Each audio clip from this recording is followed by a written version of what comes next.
Bismillahirrahmanirrahim. Assalamualaikum warahmatullahi wabarakatuh.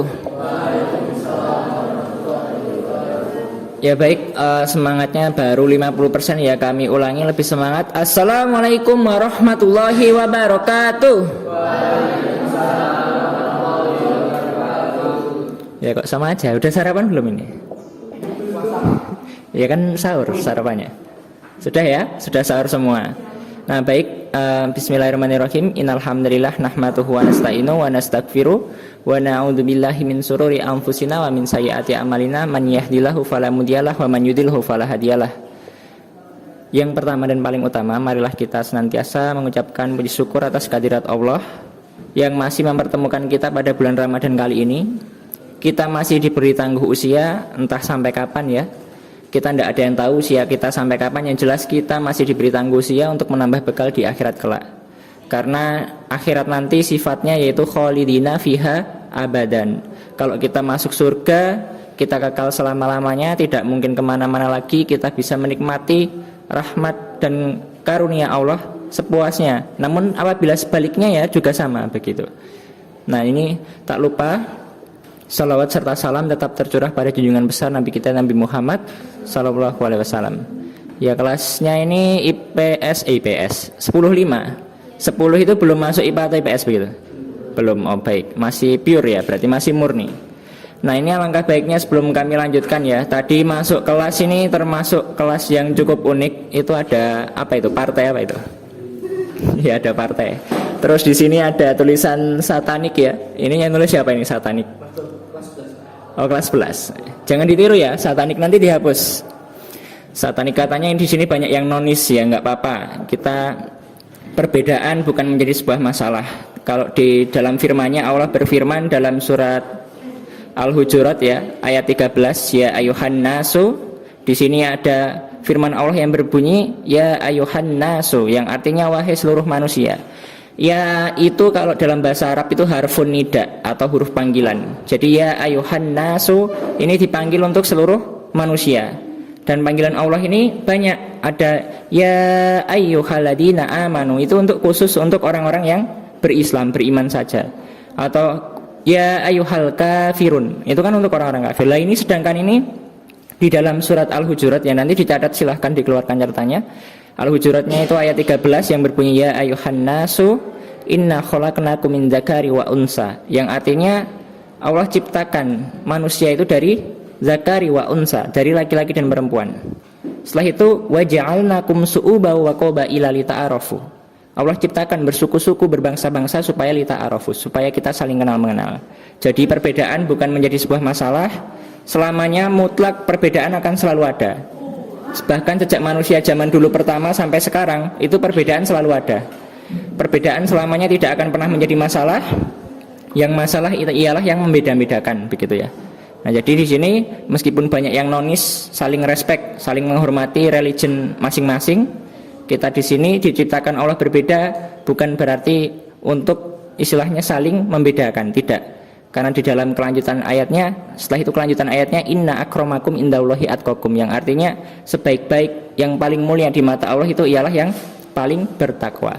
Nah ini sekedar mukadimah sebagai opening atau intro.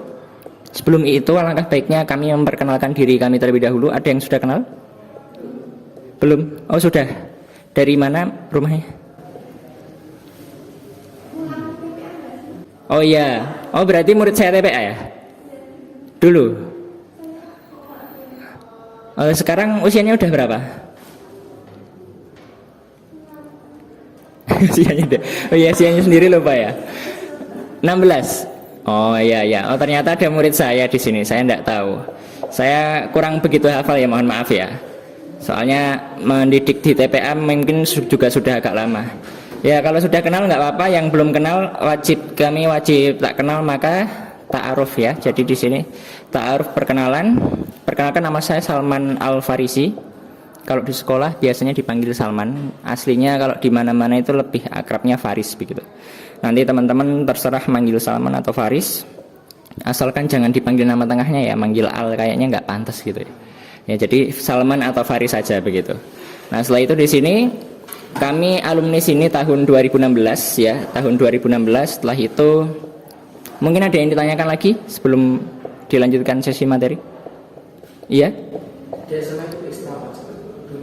Di SMA? Ekstra hampir semua ikut, seperti pramuka itu apa? Ambalan. Terus apa yang jurnalis, karisma, terus rohis, apalagi ekstranya? OSIS hampir sudah dia mau masuk tapi tidak jadi karena apa ya, kemarin agak lupa. Apalagi selain itu? Teater enggak juga. Nah intinya itu, ketika kita mengikuti semuanya itu istilahnya kita sekolah itu jangan sekolah pulang begitu ya. Dengan kita mengikuti ekstra, nah insya Allah kalian akan mendapatkan sebuah skill gitu. Dan skill itu atau kemampuan itu penting. Zaman sekarang orang kalau punya skill dia akan dicari oleh pekerjaan. Jujur saja saya mendalami skill editing ya. Saya juga sebagai content creator kebetulan. Nah ketika saya mendalami skill editing, hampir setiap hari itu kerjaan tinggal pilih yang kayak gini, yang di rumah aja, atau yang keluar, atau yang apa begitu. Itu karena kita mendalami sebuah skill sehingga skill itu menjadi passion. Passion itu apa? Passion itu sebuah kemampuan yang istilahnya andalannya kita gitu loh. Passion kita di mana? Nah itu ikuti organisasi-organisasi tersebut, insya Allah akan mendapatkan sebuah skill yang bermanfaat buat adik-adik semuanya di masa depan nanti. Begitu. Istilahnya tidak hanya sekolah pulang. Kalau mendapatkan pelajaran dari Pak Guru, Bu Guru memang penting. Jujur saja itu memang penting untuk jenjang berikutnya seperti kuliah dan lain sebagainya. Namun skill itu lebih penting lagi apabila kita boleh jadi kuliah nanti belum lolos secara langsung, nanti masih ada menunggu gitu misalnya. Itu sangat penting. Nah mungkin ada yang ditanyakan lagi sebelum itu. Ini masih sesi perkenalan, iya? Kuliah, nah ini ya pertanyaan yang cocok. Jadi saya lulus SMA itu langsung merantau ke Jawa Timur. Itu jadi marketing online tapi worldwide itu seluruh dunia. Jadi konteksnya kita pakai bahasa Inggris, jadi customer service, melayani pembeli dari Amerika, dari Rusia, dari mana-mana seperti itu. Sehingga setelah itu sudah menguasai skillnya, pulang dan membuat usahanya sendiri. Jadi saya malah belum pernah kuliah ini ya. Tapi ini niat sedang ingin kuliah ke Madinah ya, mohon doanya ya.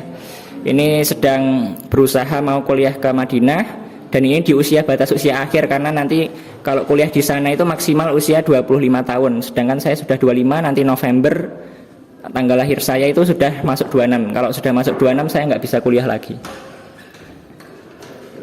Ya, waalaikumsalam, silahkan. Nah jadi kuliah di sana itu harus belajar dulu TOEFL ya, ada yang tahu TOEFL?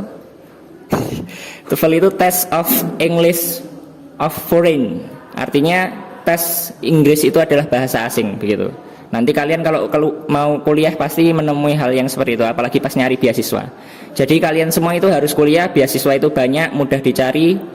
Insya Allah kalian Google itu banyak sekali kalau pengen nyari beasiswa. Jadi nggak perlu takut mau kuliah tapi keluarga saya nggak ada biaya, jangan terpacu pada itu. Nanti itu jadi pembatas kalian untuk tidak kuliah, jangan sampai. Karena beasiswa itu banyak, sampai nggak hanya Indonesia saja, beasiswa luar negeri juga banyak. Kebetulan beberapa hari yang lalu saya bertemu dengan 2 profesor ya, guru besar dari 2 universitas yang berbeda. Yang satu dari UNVET, Universitas Veteran, yang satunya dari UNS, 2 profesor tersebut. Dan itu menyatakan bahwasanya, Mas kamu nggak kuliah eman-eman banget begitu. Akhirnya sejak ketemu itu saya pengen kuliah dan dikasih tahu, Mas coba Google ini. Ternyata beasiswa ke luar negeri itu peluangnya lebih besar daripada beasiswa yang di Indonesia. Kenapa? Beasiswa di luar negeri itu nilainya nggak terlalu tinggi syarat nilainya. Waalaikumsalam. Syarat nilainya itu saya lihat 6.0 ya, 6.0, 6,5 seperti itu. Sedangkan kalau yang di Indonesia, istilahnya di Indonesia ini nggak mudah-mudah memberikan uang untuk orang yang nggak benar-benar pinter gitu. Jadi nilainya memang besar. Jadi kalau nyari beasiswa di Indonesia akan sulit karena nilainya harus tinggi bener. Kalau di luar negeri insya Allah enggak. Asalkan kita TOEFL-nya bagus, TPA itu tes potensial akademik. Nah itunya bagus, insya Allah langsung kalian SMA langsung ke luar negeri insya Allah juga bisa. Nah jadi intinya di sini ya kita sepakat untuk nggak ada pandangan kuliah nggak ada duit gitu, nggak ada. Insya Allah ada jalan. Manjada wajada, hadisnya seperti itu. Kalau kita bersungguh-sungguh maka akan dapat. Di sini adik-adik siapa tahu di sini nanti setelah lulus ada yang di Madinah nemeni saya kalau saya sampai ke sana begitu ya. Mungkin ada yang di Jerman, ada yang di Amerika dan lain sebagainya. Di Kanada itu boleh jadi. Jadi jangan berpikir sempit. Kalian itu masih muda, potensialnya sangat tinggi. Berpikirlah secara luas begitu. Nah mungkin ini masih sesi perkenalan ya, masih sesi perkenalan, ternyata baru perkenalan aja sudah seru ini ya, kelas 10.5 ya, luar biasa. Tepuk tangan dulu buat teman-teman semuanya. Nah mungkin ada yang ditanyakan lagi sebelum kami lanjutkan materi. Sudah ya? Oh ada. Rumahnya dekat sini, tahu desa Kuto, itu saya masuk di bagian Dukuh Jedesnya. Samping jalan raya dekat pasar Batu Jamus namanya, atau pasar Kwadungan di tikungan. Kalau bingung ya nanti Google Map, saya punya Google Mapnya namanya Meet Official. Bingung lagi nulisnya. Meet itu MEET official ya, official biasa, nanti ketemu rumah saya biasanya seperti itu. Saya soalnya kerjaannya juga jualan online, selain editor online dan konten kreator, kerjaannya seperti itu. Ya jadi kesibukan sehari-hari bisa diatur. Oleh karena itu bisa menemani adik-adik semua di sini itu ya karena pekerjaan saya bisa diatur enak begitu. Ya alhamdulillah oleh Allah diberi kemudahan seperti itu. Ya insya Allah kami bisa memanfaatkannya untuk hal yang baik. Nah mungkin sebelum benar-benar diakhiri sesi perkenalannya, ada yang ditanyakan lagi? Sudah ya? Ya baik. Ini syarat materinya kita mulai, silahkan dikeluarkan buku catatannya dan Al-Quran ya. Ya, kok nggak bawa? Kan sesi pesantren kilat. Ya minimal buku catatan lah, biar kalian ada bekasnya ya. Istilahnya dalam sebuah makalah itu ilmu seperti onta. Apabila ilmu itu tidak diikat maka ilmu itu akan lari. Ya kalian pengen jadi orang-orang yang pintar, usahakan mencatat dan menghargai orang lain siapapun yang istilahnya menyampaikan. Jangan dilihat orangnya, saya nggak dihargai nggak apa gitu, tapi ilmu yang saya sampaikan harus dihargai ya. Siapa tahu ilmu ini dari orang-orang yang bisa merubah hidup kalian. Sudah? Baik, jikalau sudah kami akan memulainya. Nah ini kalau kita meneladani kisah para sahabat, meneladani tokoh-tokoh Islam, ini banyak sekali ya. Nanti kalau dijelaskan satu-satu waktunya saya rasa tidak cukup. Ini sampai jam berapa ya Mas ya ini? Oh sampai jam 12, masih 1 jam ya. Ini kita nanti komunikasi yang sehat biar teman-teman tidak ngantuk juga. Ini komunikasinya nanti secara 2 arah saja, secara enak gitu. Nanti kalau waktu saya habiskan sendiri, saya ngomong sendiri selama 1 jam, saya yakin kalian ngantuk dan lain sebagainya. Boleh jadi saya dapat dikatakan zalim begitu ya, atau tidak adil. Nah karena itu kita nanti sesinya santai saja, sesi tanya jawab, komunikasi yang baik itu secara 2 arah. Dari saya arahnya ada, dari teman-teman arahnya juga ada, seperti itu. Nah baik, sebelum itu karena kita ini masih masuk dalam bulan Ramadan, jadi di bulan Ramadan ini dapat dikatakan setan-setan dibelenggu. Setelah itu pintu surga dibuka, pintu neraka ditutup. Ini artinya apa? Artinya di sini kita di bulan Ramadan ini Allah dibukakan, pahala dilipat gandakan, karunia Allah dan berkahnya itu istilahnya tidak cuma-cuma, sangat membuat kita istilahnya peluangnya itu lebih besar untuk mencari bekal untuk akhirat kelak. Setelah itu maksudnya surga dibuka dan neraka ditutup ya, kita istilahnya di bulan Ramadan kalau kita mujahadah loh ya, kalau kita sungguh-sungguh itu kita peluang melakukan dosa itu kecil sekali. Karena puasa kita melakukan dosa bagaimana? Nanti bisa merusak puasa kita seperti itu. Oleh karena itu dapat dikatakan pintu surga dibuka lebar-lebar dan pintu neraka ditutup.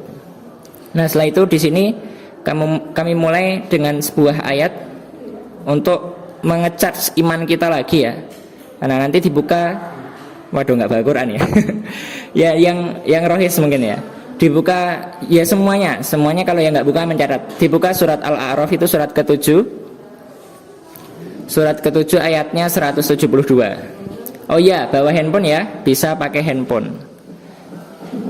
Bisa bawa handphone. Nah mungkin salah satu dibacakan, silakan yang suaranya keras atau yang rohis boleh. Al-A'raf 172. 72.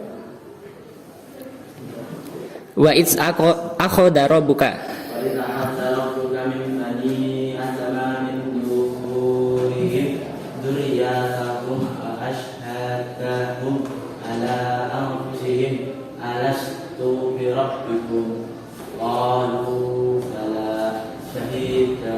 Syahidna an taqulu yaumal qiyamati inna kunna an hadza ghafilin. Artinya, dan ingatlah ketika Tuhanmu mengeluarkan keturunan anak Adam dari sulbi mereka dan Allah mengambil kesaksian terhadap jiwa mereka seraya beriman. Bukankah aku ini Tuhanmu? Mereka menjawab, betul, engkau Tuhan kami. Kami menjadi saksi, kami lakukan yang demikian itu, agar di hari kiamat kamu tidak mengatakan sesungguhnya kami Bani Adam adalah orang-orang yang lengah terhadap ini. ya baik, silakan dilihat kalimatnya ya. Di sini berbunyi wa id akhoda rabbuka mim bani adama. Jadi ingatlah ketika Allah meminta kesaksian atas anak keturunan dari anak Adam ya, kita semua berarti seluruh umat manusia, min duhurihim duriyatahum wa ashadahu ala anfusihim. Kita itu diminta kesaksian oleh Allah.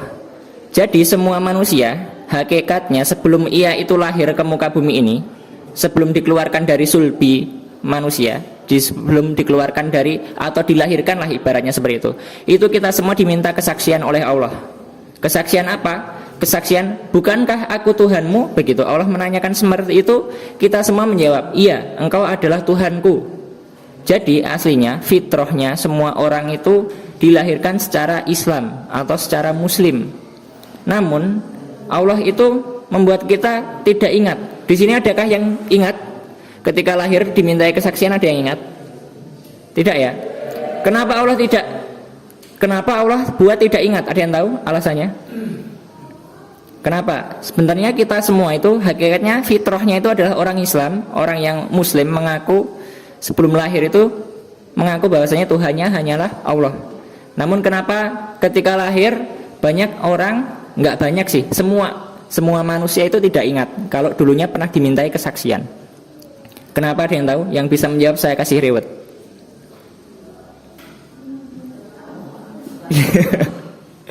Ya, jadi jawabannya ialah karena hidup ini. Oh, mau menjawab ya? Silakan. Apa? Oh, pertanyaan bisa diulang. Oke. Jadi kenapa Allah itu membuat kita tidak ingat bahwasanya kita itu sebelum lahir, sebelum dikeluarkan dari min duhurihim duriyatahum, sebelum kita dikeluarkan dari sulbi itu dimintai kesaksian bahwasanya Tuhan kita itu adalah Allah dan kita mengaku ya begitu. Supaya hari kiamat nanti nggak ada yang protes. Maksudnya ketika dihukum dimasukkan ke neraka atau di surga, dulu nggak pernah ada yang bilang seperti ini. Ternyata oleh Allah sebelum lahir saja dimintai kesaksian loh. Ini setelah itu lahirnya, kenapa kok nggak tahu? Semua manusia nggak tahu kalau kita pernah dimintai kesaksian. Kenapa? Kenapa, ada yang tahu?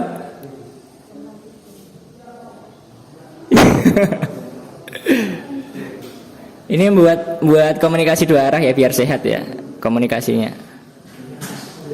1, 2, apa? 3. Jawabannya ya teman-teman semua, karena dunia ini adalah tempat ujian.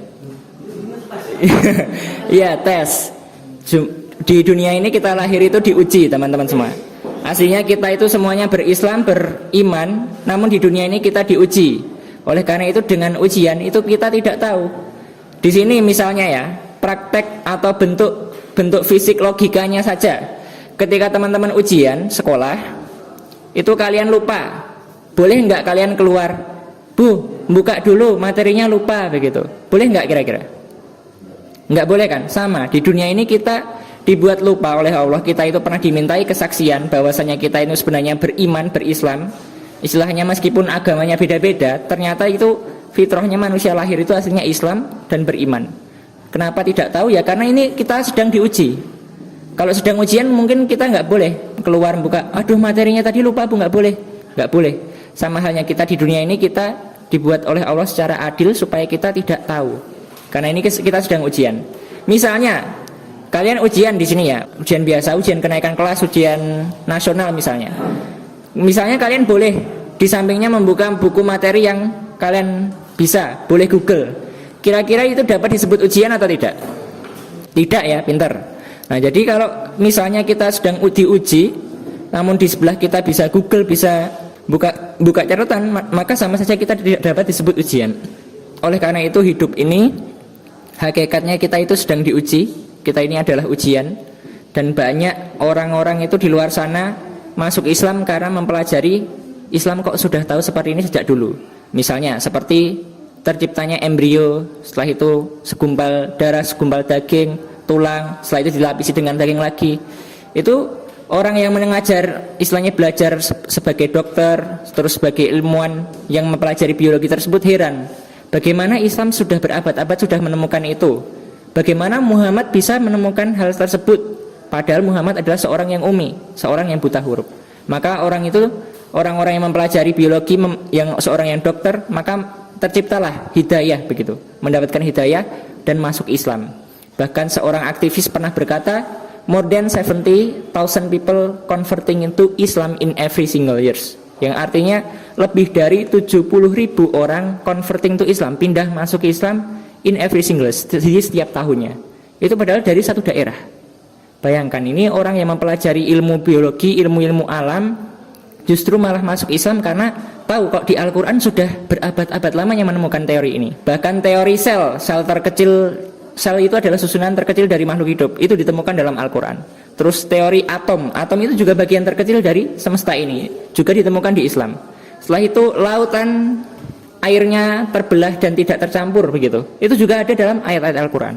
Ini luar biasa. Terciptanya siang dan malam, astronomi dan lain sebagainya itu juga ada di Islam.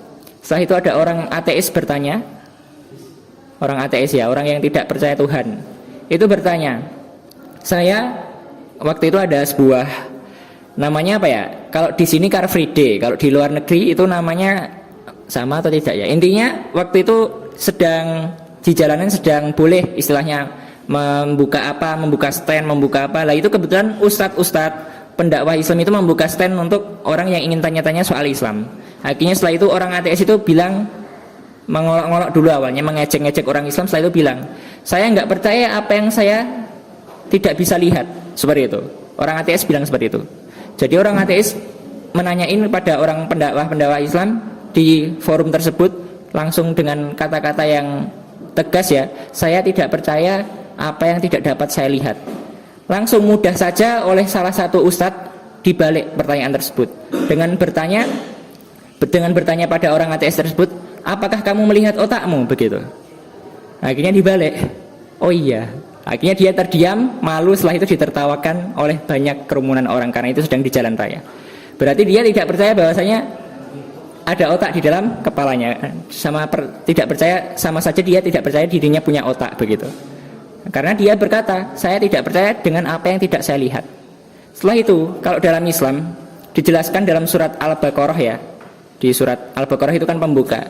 Jadi ya dibuka semuanya, Al-Baqarah ayat 2. Kalau ayat pertama kan alif lam mim ya, itu bukan artinya kita tidak ada yang tahu, hanya Allah yang tahu ya. Lah yang kedua, silahkan mungkin dibaca lagi yang keras, nggak apa-apa, silahkan monggo. Iya, nggak apa-apa, kamu aja mas, nggak apa-apa.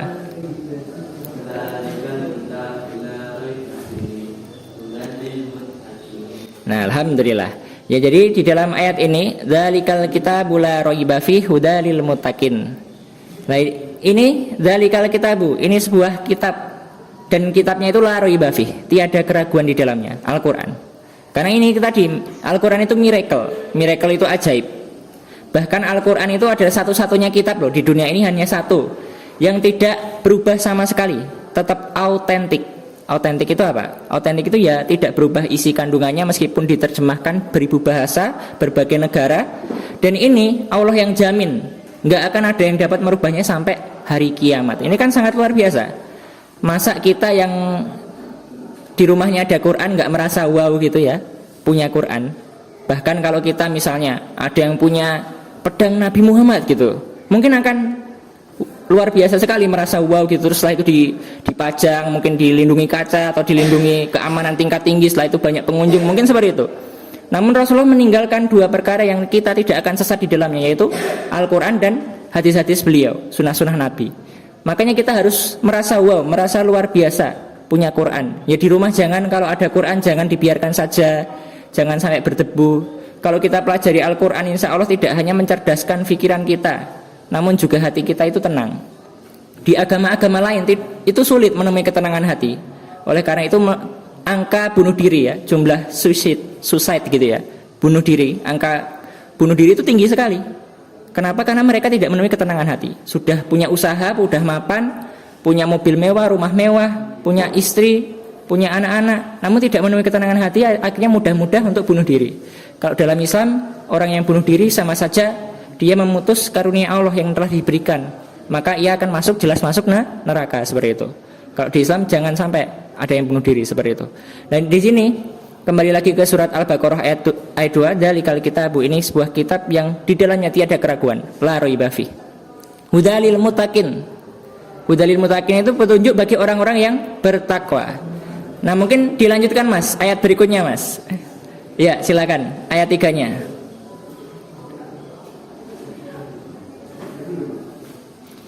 Aladina. Ya, aladina yu'minuna bil ghaibi wa yuqimunas shalah. Di sini jelas sekali ya. Aladina yu'minuna bil ghaibi wa yuqimunas shalah. Jadi kita itu beriman pada hal yang gaib. Jadi Allah itu bersifat gaib, enggak terlihat. Namun kita percaya adanya Allah. Kenapa? Ini sebuah teori pembuktian lagi kalau teman-teman ada yang masih ragu Allah itu ada atau tidak begitu ya. Misalnya ya, dunia ini kalau keyakinannya ilmuwan-ilmuwan itu tercipta dari Big Bang. Apa itu Big Bang? A great Big Bang and dinosaur. Malah nyanyi ya. Itu loh Big Bang. Teori Big Bang itu kita dari teori perpecahan sebuah alam semesta, ledakan, debu begitu. Akhirnya tercipta bumi, planet-planet lain. Setelah itu di dalamnya ada makhluk hidup dan lain sebagainya. Kalian percaya nggak teori Big Bang? Kalau pelajarannya teori fisika atau biologi, terus teori keilmuannya seperti itu Big Bang. Setelah itu ada yang mungkin percaya teorinya Darwin. Teorinya Darwin itu manusia dari kera. Nah kalian apa mau gitu? Dibilang dari kera gitu. Kera terus jadi kayak manusia, kayak kalian ada yang ganteng, ada yang cantik seperti itu. Apakah mau? Enggak ya. Jadi teorinya kalau dalam Islam semuanya itu terbantahkan. Teorinya itu bukan dari Big Bang, bukan dari teorinya Darwin dari kera. Misalnya, salah satu pertanyaan yang mungkin akan membuat kalian berpikir secara logika. Misalnya, kalian punya kamera di rumah atau punya HP saja begitu. Apakah HP ini tercipta dari misalnya kalian diam-diam, setelah itu ada debu-debu yang berputar, setelah itu kena sinar matahari, kena hujan, tahu-tahu jadi HP? Enggak ya, kan enggak mungkin. Karena HP itu bersifat kompleks. Ada susunan-susunan, ada perangkat elektronik, bahkan ada programnya. Seperti itu. Sama, manusia ini lebih kompleks daripada HP. Enggak mungkin tiba-tiba manusia debu meledak terus bergulung-gulung menjadi manusia, ada hewan, ada tumbuhan, enggak mungkin. Di dalam penciptaannya dijelaskan luas sekali dalam Al-Quran. Oleh karena itu jelas pasti ada yang namanya sang pencipta. Bahkan ya di alam semesta ini, itu kita misalnya di galaksi Bima Sakti, itu saja kita udah merasa luas banget, besar banget. Ternyata kalau kita zoom, kalau zoom itu maju ya, kalau keluar itu apa namanya? Out zoom. Zoom out ya, namanya zoom out gitu. Zoom out itu keluar berarti. Kalau kita zoom out lagi ternyata itu Bima Sakti itu masih bagian kecil. Hanya kayak kita itu just speck of dust within the galaxy. Kita itu hanya butiran debu di galaksi kayak gitu. Berarti ada istilahnya, ada jasanya Tuhan, keberadaan Allah yang mengontrol semuanya. Bahkan putaran kita, rotasi bumi ini kalau istilahnya tidak sesuai porosnya, tidak sesuai kecepatannya, kehidupan pun sudah nggak tercipta lagi gitu. Bayangkan. Jadi semuanya itu ada yang menjaga keseimbangan. Bahkan planet-planet kalau nggak sesuai jalurnya nanti akan bertabrakan. Dalam ayatnya seperti itu, menjadi hari kiamat. Nah ini kita dijaga sampai sekarang itu berarti ada sosok yang menjaga, yakni siapa? Yakni Allah Subhanahu Wa Taala. Oleh karena itu di sini kita jelas adanya Allah itu nyata. kita beriman dalam ayat Al-Baqarah tadi, kita beriman pada yang gaib gitu, dan kita dirikanlah sholat. Nah ini sholat itu sholat adalah amalan yang sangat penting. Di sini jangan mudah-mudah meninggalkan sholat. Tidak hanya saya benci dengan opini kalau puasa ya jangan sampai sholatnya bolong. Enggak hanya pas puasa, sholat bolong itu dijaga setiap saat ya. Karena sholat itu awaluma yuhasabu bi abdu yaumal qiyamah as-sholah. Amalan yang pertama dihisab pada seorang hamba di hari kiamat itu adalah sholatnya. Fa in soluhat sairu amalihi, wa in fasadat fasada sairu amalihi. Apabila sholatnya itu baik, maka baik seluruh amalannya. Nah ini kan sholat berarti utama banget. Apabila seorang itu sholatnya baik, dijaga 5 waktu, sunahnya juga dikerjakan, insya Allah kalau sholatnya baik itu adalah lampu hijau, ia masuk surga. Namun apabila sholatnya buruk, ya sebaliknya begitu, lampu hijau masuk neraka, seperti itu. Nah jadi ini kita perhatikan sholat. Dan sholat itu alangkah baiknya juga berjamaah, yang putra apalagi ya, harus ke masjid. Kalau yang putri ada keringanan, nggak harus ke masjid. Namun ke masjid boleh nggak? Boleh. Dan ke masjid pun juga istilahnya afdal begitu ya. Jadi meskipun wanita tidak ada kewajiban, tapi ke masjid juga boleh. Apalagi di lingkungan yang aman. Kenapa perempuan tidak ke masjid? Karena lebih dijaga. Perempuan itu istimewa. Kalau keluar sendiri boleh jadi fitnah dan lain sebagainya. Oleh karena itu ketika ke masjid nggak boleh pakai wangi-wangian begitu. Kalau wanita, kalau ke masjid kalau bisa juga ada ikhwan yang menemani. Ada misalnya laki-laki, bapaknya kah, kakaknya kah, atau adik laki-lakinya yang udah besar dan lain sebagainya. Seperti itu boleh. Nah kita lanjutkan lagi. Dan sholat jamaah itu lebih utama ya. Rasulullah pernah bersabda, sholatul jamaati afdolu min sholatil fardi bisa bi'iwa isrina darajatan. Yang artinya sholat jamaah itu lebih afdal 27 derajat daripada sholat sendiri. Kalau sholat sendiri kan pahalanya satu. Oleh karena itu teman-teman semua, kalau sholat, kalau bisa berjamaah. Kalau di rumah gimana mas? Di rumah itu kadang-kadang tidak bisa berjamaah. Nah kalau di rumah usahakan tanya keluarganya. Misalnya adiknya belum sholat, diajak jamaah supaya lebih afdal, supaya pahalanya lebih 27 derajat, seperti itu. Kalau kakaknya belum sholat, diajak jamaah. Kalau ibunya misalnya belum sholat, ya diajak jamaah begitu. Kan nggak ada salahnya kalau kita tanya kepada orang tua. Boleh jadi orang tua kalau ditanya juga malah senang gitu. Ternyata anak saya mengingatkan. Karena orang tua zaman now itu terkadang juga terlena oleh teknologi ya. Dalam surat Al-Baqarah ayat 208 itu berbunyi wala tattabi'u khutuwatis syaiton. Ya, artinya jangan ikuti langkah-langkah setan. Innahu lakum aduwwum mubin. Yang artinya setan itu ialah musuh yang nyata bagimu. Wala tattabi'u khutuwa. Langkah-langkah setan itu banyak. Semakin zamannya maju, modern, setan itu khutuwatinya itu langkah-langkahnya juga semakin modern. Banyak orang tua ini terlena dengan sosial media. Ya, banyak orang tua yang ibu-ibu doyan selfie itu udah sejak zaman dulu ya, nggak hanya zaman sekarang aja. Nah ini yang lebih parah adalah gadget addiction. Ada yang tahu arti gadget addiction? Gadget addiction itu kecanduan gadget. Gadget itu gadget addiction, kecanduan. Jadi scrolling sosial media. Terkadang orang scrolling sosial media itu nggak istilahnya nggak nyadar waktunya itu habis 5 jam, 3 jam, 4 jam. Kenapa? Sosial media ini sekarang dibuat lebih padat, lebih pendek. Kalau di sini ada yang tahu TikTok. Nah, TikTok itu datang membuat perubahan era sosial media dalam bentuk video lebih pendek sehingga orang itu keep scrolling. Jadi orang-orang itu terus scroll. Ketika scroll lihat, oh ini bagus, kayaknya lebih bagus lagi deh, penasaran. Akhirnya gampang scrolling. Setelah itu habislah waktunya. Setelah itu ketika di merger waktunya ternyata itu habis banyak sekali sehingga TikToknya itu datang mempengaruhi sosial media yang lain. Oleh karena itu YouTube ada short, setelah itu Instagram ada reel dan lain sebagainya kayak gitu. Dan itu semakin bersaing, mereka platform itu berlomba-lomba bersaing untuk mengambil waktu kita supaya kita itu fokus di handphone. Akhirnya benar banyak orang-orang yang gadget addiction, main HP, scrolling sosial media nggak paham, ternyata waktunya habis 6 jam, habis berapa jam begitu, nggak sadar. Nah itu kita alami atau tidak ini? Adik-adik alami apa enggak? Dialami mungkin ya. Ya itu hati-hati karena Allah sendiri berfirman wal 'asr innal insana lafi khusr. Demi masa sesungguhnya kita itu dalam keadaan yang rugi. Jadi scrolling sosial media. Bahkan miris sekali saya pernah mendengar ada seorang balita, seorang anak-anak itu masuk ke kolam renang sampai meninggal. Karena apa? Karena orang tuanya fokus scrolling sosial media, nggak sadar. Akhirnya ketika tahu anaknya meninggal di kolam renang, menangis jadi-jadinya, menyesal sejadi-jadinya. Nah ini jangan sampai, ini apalagi kaum hawa ini calon ibu semuanya ya. Ini calon ibu semua, hati-hati jangan sampai terpengaruh dengan gadget addiction. Ya kembali lagi ke materi, kita meneladani tokoh-tokoh ya.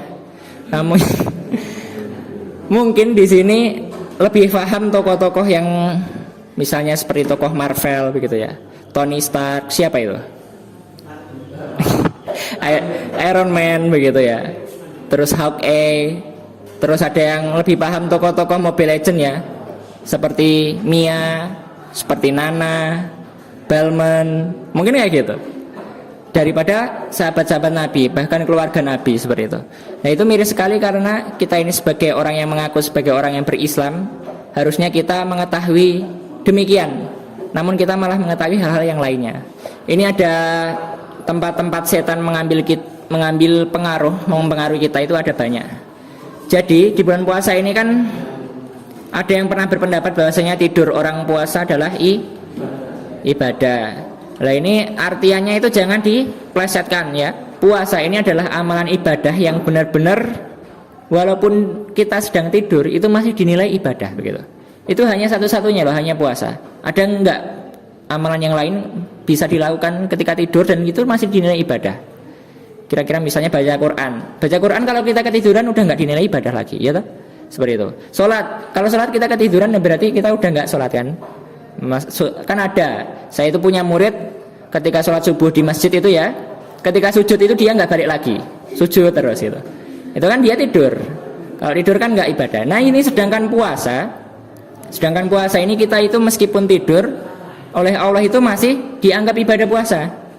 Jangan dinilai. Nah ini setan mengambil pengaruh di sini ya. Setan itu mengambil pengaruh membuat orang-orang itu tidur terus. Akhirnya karena tidur pun masih puasa, akhirnya orang-orang itu tidur terus. Padahal tidur terus itu juga tidak sehat. Apalagi tidurnya habis subuh. Di sini ada yang tidur habis subuh? Ya baik kok banyak ya.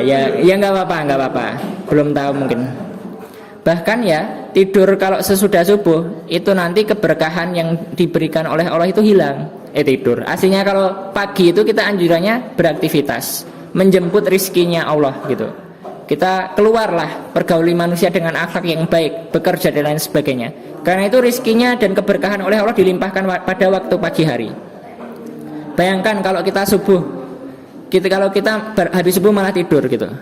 Bahkan orang-orang non-Islam ya di luar negeri sana itu juga merasa nyaman mengamalkan resultnya Islam, hasil-hasilnya agama Islam. Jadi mereka itu nge-gym ya, nge-gym itu olahraga gitu. Nge-gym itu di jam-jam subuh, misalnya jam 4 pagi, jam 5, itu merasa nyaman mereka semua. Mereka itu banyak yang apalagi di negara-negara yang dapat mendapatkan julukan negara matahari terbit. Mereka itu juga nyaman bangun pagi, memulai bisnis di pagi hari. Bahkan ketika mereka gagal melaksanakannya itu seperti, waduh gagal ini masalah besar, seperti itu. Bahkan kita yang Islam malah justru habis subuh tidur. Nah ini salah kaprah nanti ya. Ini pelajaran Islam mengajarkan kita untuk habis subuh itu beraktivitas menjemput rizki dan keberkahan oleh Allah. Keberkahan itu teorinya berkah kalau menimpa mal itu artinya harta. Berkah itu kalau sampai di harta nanti hartanya akan dibanyakkan. Berkah kalau jatuhnya ke jasad itu akan disehatkan. Berkah kalau jatuhnya di kolbu, di hatinya akan ditenangkan. Berkah kalau dijatuhkan pada keluarganya akan jadi harmonis. Misalnya seorang keluarga istrinya menjadi istri yang soleha. Kalau suami ya suaminya menjadi suami yang tanggung jawab dan lain sebagainya. Anak-anak menjadi anak-anak yang soleh-soleha, berprestasi, membanggakan, itu berkah. Nah jadi dalam Islam itu begitu indah ya, seperti itu. Kalau orang di luar sana memulai bisnis di pagi hari, setelah itu nge-gym di pagi hari di waktu subuh, mereka tidak mendapatkan kalau sampai di hari akhir mereka tidak mendapatkan balasan apa-apa. Sedangkan kita sebagai orang-orang beriman, kita bangun subuh dan lain sebagainya, kita mendapatkan balasan di sisi Allah yang sangat luar biasa. Bahkan sholat sunnah 2 rakaat sebelum subuh nilainya itu lebih baik dari dunia dan seisinya. Oleh karena itu, kalau orang kafir itu melihat orang Islam itu terkadang pengen, orang Islam itu kok selalu bersahaja ya, orang Islam itu kok selalu semangat, orang Islam itu kok ngapa-ngapain walaupun usianya udah tua kok masih berjuang sebegitu hebatnya begitu. Kenapa ya? Karena tadi mengamalkan Islam. Karena sarapannya orang Islam saja itu dunia seisinya, bayangkan. Masa kita nggak semangat, masa kita masih setengah-setengah dalam menjalani hari? Tidak. Insya Allah kalau kita mengamalkan amalan Islam, Islam itu menjadi orang yang mukmin, orang yang berislam, insya Allah menjadi orang-orang yang hebat begitu. Setelah itu teman-teman semua, setan itu selain membuat kita senang tidur terus dalam puasa, setan itu juga mengajak-ngajak kita untuk senantiasa mengeluh. Jadi salah satu peluang setan di sini membuat kita senantiasa mengeluh. Jadi puasa itu dijadikan untuk mudah mengeluh. Misalnya ketika puasa disuruh orang tuanya, iya siap. Namanya siapa? Oh iya, dah. Misalnya Zidan beliin kecap begitu ya. Ah males, ya lapar gitu misalnya. Zidan beliin bawang, tadi nggak sekalian pas beli kecap gitu misalnya. Karena ada anak-anak seperti itu. Itu dibuat setan membuat kita mudah mengeluh. Misalnya pas panas banget kita juga nggak mau keluar. Panas nggak mau ke masjid, sholatnya di rumah aja, panas sekali. Itu setan mengambil puasa kita, menjadikan puasa kita itu untuk menjadikan kita mudah mengeluh. Setelah itu tidak hanya itu saja, setan membuat kita ketika berbuka puasa itu makan dengan makan yang berlebihan, banyak begitu ya. Nah di sini ada yang ketika berbuka puasa makannya over begitu ya. Yang samping kanan nasi, yang satu es begitu ya, dimakan bareng-bareng nasi, es, setelah itu snack begitu. Ada yang berlebihan seperti itu. Setan mengajak kita memanfaatkan waktu berbuka untuk berbuka dengan berlebihan. Akhirnya apa? Tujuannya setan nanti ketika mengajak seperti itu, ketika manusia berhasil makan banyak berlebihan, ketika tarawih mengantuk guys. Jadi ya, ketika tarawih lemas begitu. Ketika tarawih terasa berat karena makannya berlebihan. Oleh karena itu di sini kita perhatikan kalau mendengarkan ya di dalam ayat surat Al-Baqarah 208 tadi, wala tatabi'u khutuwa, langkah-langkah setan, khutuwati syaiton innahu lakum aduwwum mubin, yang artinya setan itu ialah musuh yang nyata bagimu. Nah jadi kita perhatikan kalau kita mendengar bisikan-bisikan yang tidak baik apalagi di bulan puasa ini, kita anggap itu musuh bagi kita, musuh yang nyata loh dalam di sini. Innahu lakum aduwwum mubin, musuh yang nyata bagi kita. Makanya di sini kita perhatikan jangan sampai kita mudah terpengaruh oleh gangguan-gangguan setan untuk merusak pahala-pahala puasa kita. Nah terkadang di puasa ini kita juga dipengaruhi setan untuk berbuat riya. Apa itu berbuat riya? Beda ya? Ya nggak apa-apa. Kalau nggak gitu nggak gayeng ya. Sombong. Kalau sombong itu artinya al-kibaru batarul haq wal ghamtunas. Artinya sombong itu menolak kebenaran dan merendahkan manusia. Nah, kalau ria ini beda. Ria itu bersifat misalnya kayak kita sholat nih, setelah itu foto. Sholat tarawih nih guys, gitu di-upload di sosial media. Semacam itu. Amalnya dipamerkan. Jadi niatnya boleh jadi tidak lurus hanya karena Allah ya. Niatnya mungkin ketika di sosial media diposting, wah masjidnya bagus banget, wah mukenamu bagus banget, kamu cantik soleha, udah punya pacar belum, misalnya kayak gitu. Nah itu kan nanti pas mendapatkan komen, mendapatkan like dan lain sebagainya, boleh jadi niatnya tidak lurus. Boleh jadi tarawih selanjutnya dia memakai mukena yang lebih bagus lagi, tapi tidak karena Allah. Boleh jadi dan lain sebagainya. Akhirnya diposting lagi supaya mencari niat arahnya ke manusia gitu.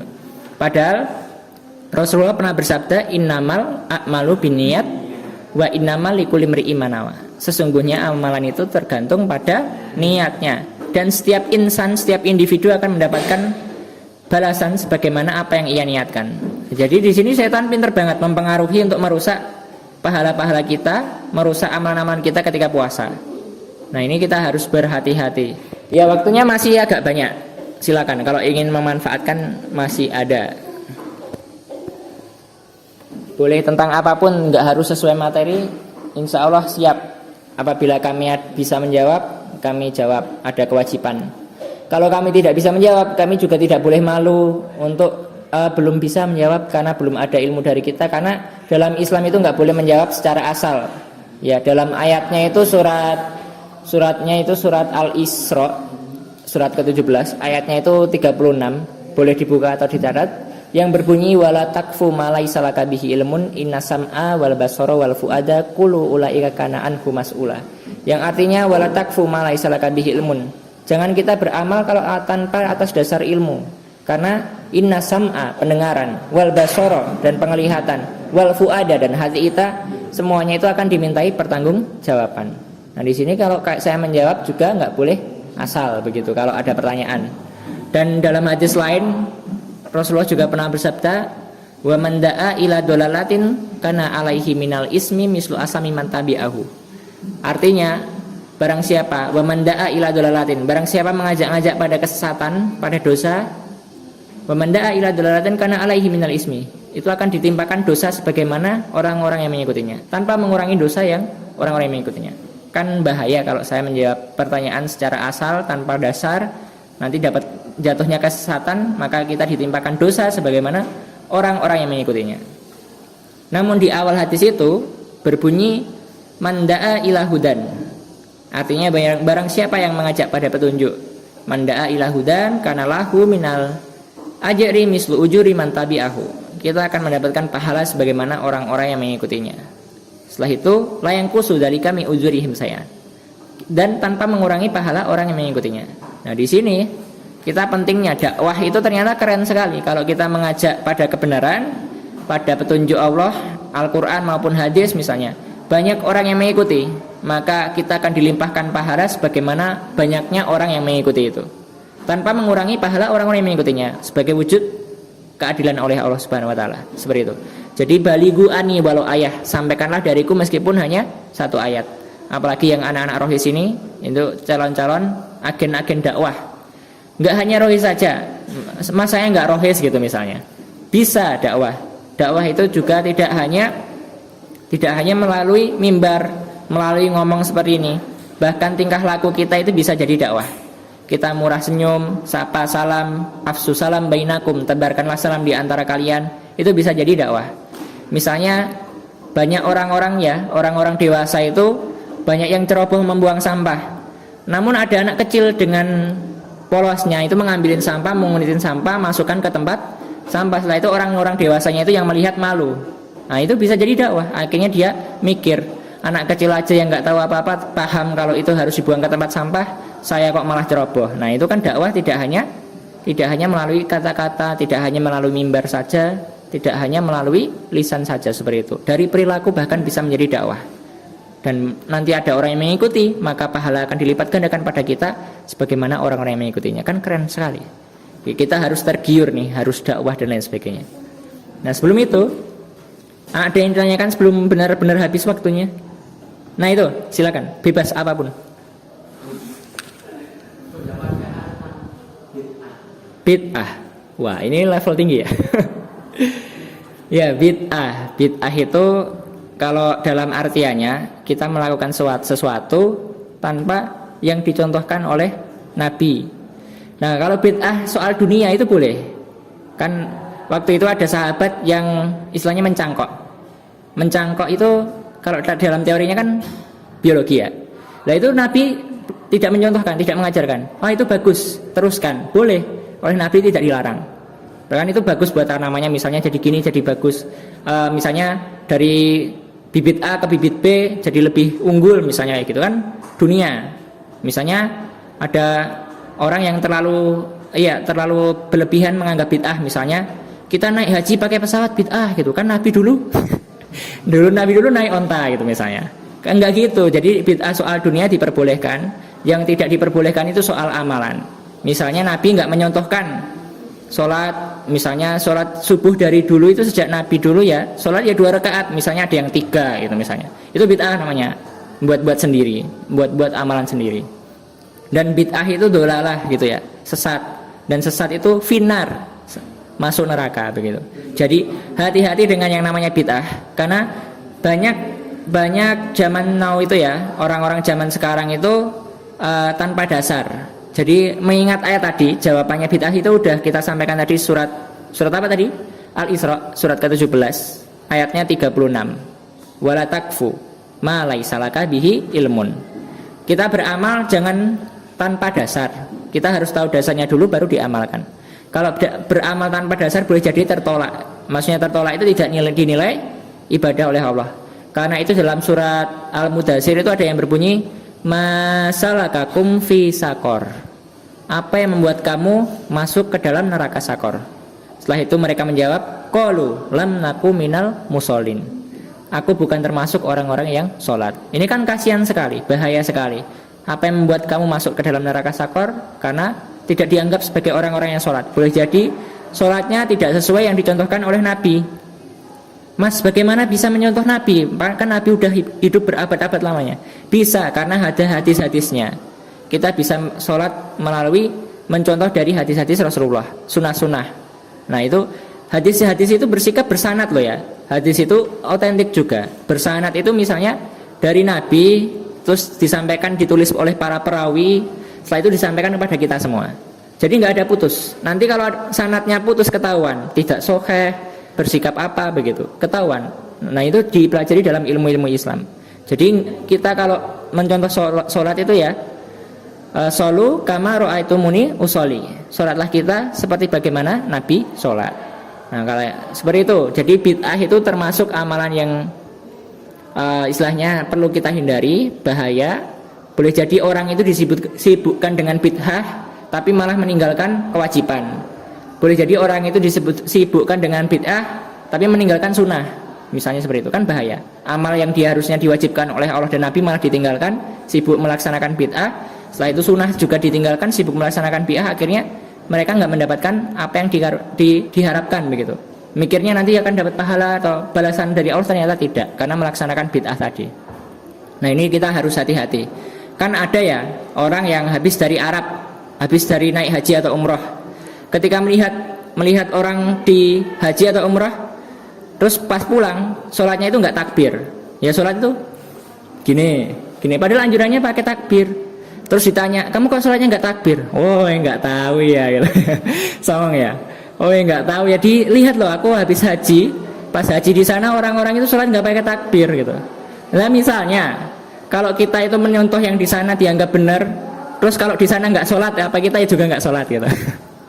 Jadi kita itu mencontoh itu berdasarkan dasar. Wala takfu ma laisa laka bihi ilmun. Di dalam surat Al-Isra ayat 36 tadi. Jangan kita melakukan apa yang belum kita tahu dasarnya atau ilmunya. Nanti perumpamaan gampangnya ini udah pada keluar, waktunya masih 10 padahal. Ya nggak apa-apa. Sebelum kita akhiri sebagai penutup, nah, tepuk satu dulu dong. Tepuk satu, tepuk dua, tepuk lima. Nah, sebagai penutup jawaban pertanyaan tadi di konsep logika lebih gampang ya. Misalnya kita seorang yang menggarap sawah. Sawahnya itu ada 6 petak dibagi 3. Petak di sini kita suruh ngerjakan. Ada perintahnya jelas oleh pemimpin kita atau bos kita, diperintahkan satu deret ini, petak 3 petak ini harus kamu garap, ditanam padi begitu. Nah, di sini jangan dulu, nggak ada perintah tapi nggak ada kejelasan dari pemimpin kita. Setelah itu kita kerjakan tuh 3 petak, bertahap berhari-hari kita kerjakan, akhirnya selesai 3 petak kotak sawah itu. Setelah itu kita, ini kok ada yang sisa ya. Terus eman-eman, aku garap sekalian sawah 3 petak sampingnya tadi, padahal nggak diperintahkan. Setelah itu kita berharap, siapa tahu ketika saya kerjakan nanti dapat gaji lebih banyak gitu, dapat upah lebih banyak. Ternyata pas bosnya yang nyuruh tadi datang, dimarahin. Petak sawah ini bukan mau aku tanam sawah, mau aku tanam umbi-umbian, terus jagung dan lain sebagainya. Seperti itulah perumpamaan bid'ah. Yang jelas kita tugasnya ada, yang perintahkan ya kita laksanakan semaksimalnya, nggak usah nambah-nambah pekerjaan dan tidak usah berharap nanti dapat pahala lebih banyak, dapat balasan oleh Allah lebih banyak. Justru kalau kita nggak tahu, boleh jadi jatuhnya kesalahan dan boleh jadi malah dosa. Dan yang rugi siapa? Rugi kita. Kita capek-capek nanam sawah petaknya tadi padahal nggak disuruh.